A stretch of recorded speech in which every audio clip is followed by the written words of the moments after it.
Hello, everyone. Welcome back to yet another political episode. So we're talking about North Carolina today. We're gonna take out all these, but yes, we're talking about North Carolina, and we will be taking a look at once again Joe Biden's kind of disastrous run, if you will.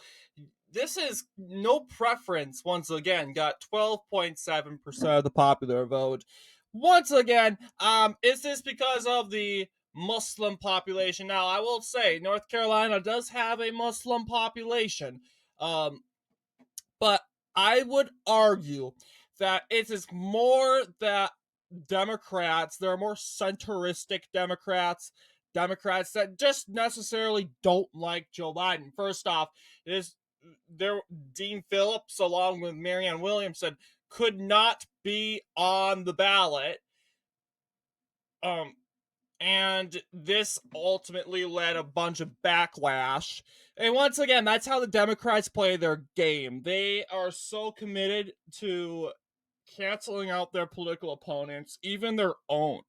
Dean Phillips, Marianne Williamson, and Shank Uyghur, they also criticized this because they were not allowed on the ballot for basically, as you know, the following candidates are on the ballot in North Carolina. Candidates can make the primary ballot either by being nominated by the state party or by filling a nominating petition with at least 10,000 signatures. The North Carolina Democratic Party submitted only Joe Biden as a candidate, and no candidate submitted 10,000 signatures by the December 2022 2023 the December 22nd 2023 deadline. So I mean, I could say different things about this. First off, um this was very manipulative. Once again, a kind of a challenge. North Carolina is pretty much the only state that has allowed such a thing uh to be taken place so far. And as you know, we have this is basically a very manipulative a strategy to get Joe Biden in once again. And Dean Phillips kind of very well criticized it. On the other hand, it's like, is it that easy to get 10,000 signatures in the state of North Carolina? Well, I think Dean Phillips, along with Shank Uyghur, along with Marianne Williamson, they were on their way to get to 10,000. But yeah, it's going to take a lot of people to get them to sign a petition. And to get 10,000 in such a limited amount of time, like December 22nd, uh, that both candidates once again failed to do so. It was frustrating. Other hand, once again here, the Democrats would be like, "Oh, you lose one state, and what's your chances of winning the state anyway?" Yeah, that's the kind of matter that a lot of people are kind of thinking. But it's not about winning the state. It's the fact that you are removing a candidate. You are literally removing this a candidate from the primary, because and that fact is very critical.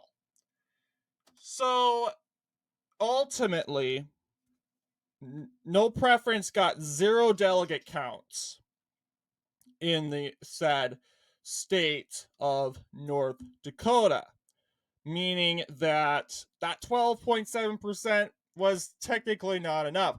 I honestly don't think it was the Arab population in North Carolina. Now, every state has a Muslim population of some percentage. I would argue Illinois, Minnesota, and Michigan are probably the most Muslim states, and the Muslim population is more centered in the Midwest, in the Rust Belt. Makes sense because that's where the industry is, where most Muslims tend to work, more rust belted areas. So that makes total sense. But when it comes to basically no preference getting 12.7. I want to say that's mainly a lot of ticked off voters saying, hey, you know what? We were counting on Dean Phillips to be on this ballot. We were counting on Marianne Williamson to be on this ballot.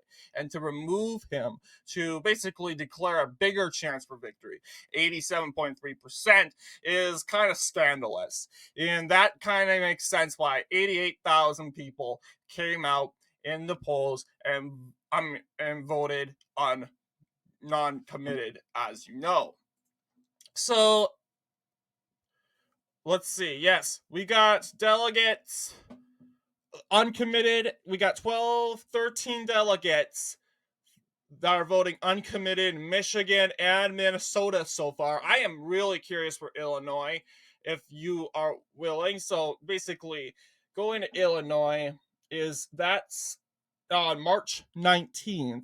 In 10 days. 10 days, we have the mini Tuesday primaries. Next on Tuesday, we'll have the Democrats abroad. We'll be covering that too, but I'm looking forward to Illinois. I'm going to be paying attention to more of the Democratic Party primaries, since basically Donald Trump is running unopposed, basically, unless some never Trumpers vote uncommitted. And in Minnesota, there was no uncommitted option. You have to write that in, but there's very highly unlikely chances that there's an uncommitted option in those primaries, unless they had to add that themselves. But yes, I'm very interested with the Democratic primaries simply because of the uncommitted, but I'm more so interested with the states with the more Muslim population, like New York, New Jersey, Illinois, basically see how they would probably vote and react to this furthermore. If the delegate votes could surpass, as you know, 20, go up furthermore. So I want to take a look now. We're taking a look at the Republican primaries in North Carolina and see how that went.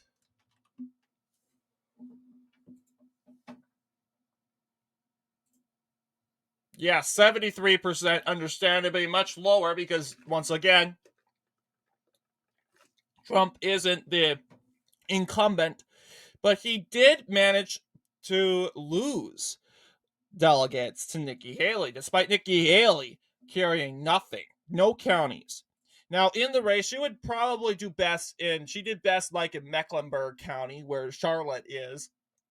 And there's also Orange County, and there's Raleigh over here, in the Raleigh area. But once, as expected, Trump trumped the black belt right up here in I would say northeastern North Carolina, over here where most African Americans are. Trump swept that area. Sure, it wasn't, I mean, he won that area by like 80% over here. But his best county is going to be this county right here. I'm unfamiliar what that county is. Don't make fun of me. I'm not North Carolinian, but you kind of see the pattern. You'll also see that Trump did good in like Wilmington, New Hanover County. But the thing, not as good. He won that by 50%, excuse me. Mecklenburg County, in the Raleigh area, Miss Haley almost won those counties. 4 counties she almost carried. And it looks like all those results have been called. But that is what it's looking like with North Carolina. By endorsement, there has been no endorsements made by any members of the North Carolina State Senate for Nikki Haley.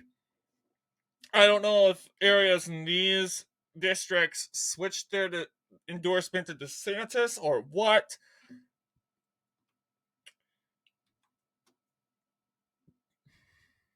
But I mean, to Trump. But yeah, this is the Senate. They all went for, not all, most of them did not endorse. 3 endorsements for DeSantis.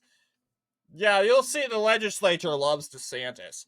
And that's kind of surprising because I would think North Carolina, a state with a good GOP, a really good GOP, a really good leadership, would be more prompt to go out and vote for Trump. But then again, you're just north of Florida once again. Politics. Ron DeSantis has talked about more in North Carolina than in, let's just say, Minnesota or Iowa or other states far away from Florida. So that does make sense. You're in the area. Donald Trump's from Florida. Why don't you talk about him? Well, once again, he was basically, I would say he was not a governor of Florida. He hasn't really done stuff in Florida or has passed for Florida laws. So that's understandably why he's not really the biggest news. But I would tell you, if he was in Ron DeSantis' shoes, he'd probably get a lot of endorsements. But once again, Trump managed to sweep North Carolina. Once again, performing his best in rural areas, including the Black Belt. Nikki Haley, as usual, the pattern shows she does very good in suburban areas, even in these counties, which are part of the Black Belt. I want to believe, even in Mecklenburg County, which has Charlotte, the biggest city of North Carolina. So 62 delegates given to Donald Trump. What do you guys think in regards to North Carolina? Let me know down below. And as always, I will see you all in the next political episode.